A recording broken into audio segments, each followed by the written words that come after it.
Bonjour et bienvenue sur la chaîne de l'Observatoire CTLM. Très heureux de vous retrouver pour une nouvelle vidéo.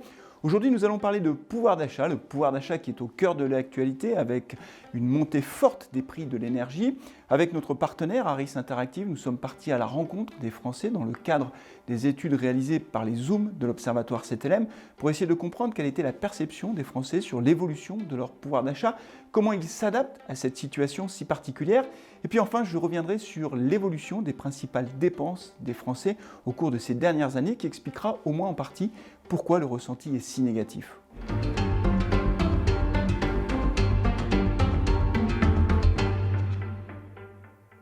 Le ressenti des ménages français sur l'évolution de leur pouvoir d'achat est très négatif.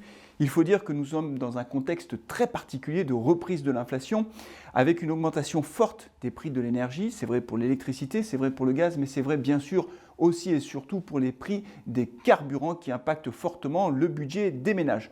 Dans ce contexte, le pouvoir d'achat devient une préoccupation majeure des Français. 82% d'entre eux nous disent qu'ils sont inquiets concernant l'évolution de leur pouvoir d'achat et ils sont 48% à nous dire que leur pouvoir d'achat a baissé au cours des 12 derniers mois. Il est intéressant de noter que ce sont les Françaises et les Français qui ont les revenus les moins élevés qui sont le plus impactés par cette baisse du pouvoir d'achat. Comment expliquer ce ressenti négatif ? 86% des Français nous disent avant tout que cette baisse de leur pouvoir d'achat est due à une augmentation forte des prix de l'énergie, comme je viens de l'évoquer, les prix des carburants ont atteint des niveaux records et évidemment cela impacte directement le pouvoir d'achat des ménages. Mais pas seulement, ils considèrent également que la hausse des prix du quotidien vient percuter leur pouvoir d'achat. On pourrait citer notamment l'exemple des prix alimentaires qui là encore sont des dépenses contraintes quotidiennes des Français et qui vient impacter directement leur morale.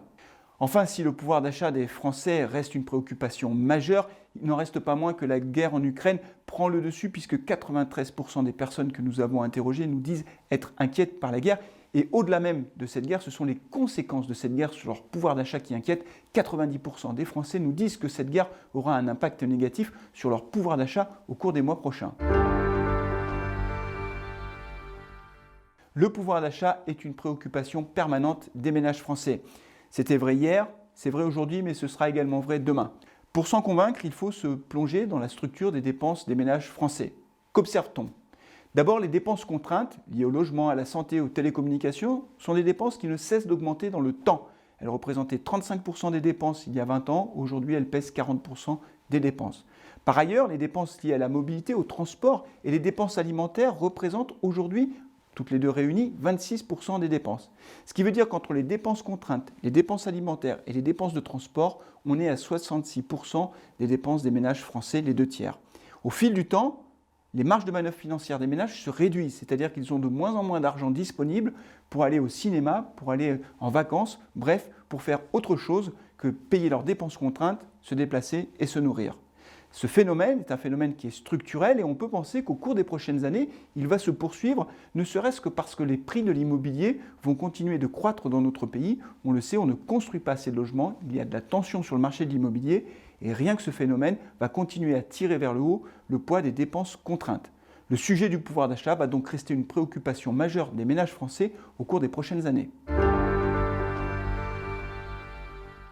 Alors comment font les Français pour s'adapter à ce contexte de forte hausse des prix ?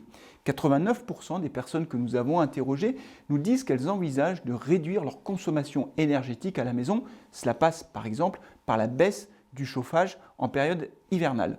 La deuxième solution évoquée par 87% des personnes que nous avons interrogées consiste à faire des arbitrages dans leurs dépenses alimentaires avec deux solutions. D'abord, ne plus acheter ou moins acheter de certains produits, par exemple la viande.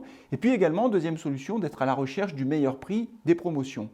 Troisième solution évoquée par 86% des personnes interrogées, c'est la réduction de leurs déplacements. Là, évidemment, il s'agit de lutter contre la hausse des prix du carburant. Nous voyons par exemple que les demandes sur le covoiturage dans les déplacements du quotidien est en train d'augmenter fortement. Enfin, quatrième solution évoquée par 1% des personnes interrogées, c'est de revendre des objets dont ils n'ont plus l'usage. Là, il ne s'agit pas de faire des économies, mais bien d'aller chercher des revenus supplémentaires en utilisant les plateformes Internet qui permettent de vendre facilement les produits dont on n'a plus l'usage. Il est intéressant de noter qu'il y a certains arbitrages que les Français n'envisagent pas du tout de faire. C'est le cas par exemple sur leurs dépenses de télécommunications ou alors sur leurs abonnements liés à des médias audiovisuels. On peut penser par exemple à des plateformes vidéo.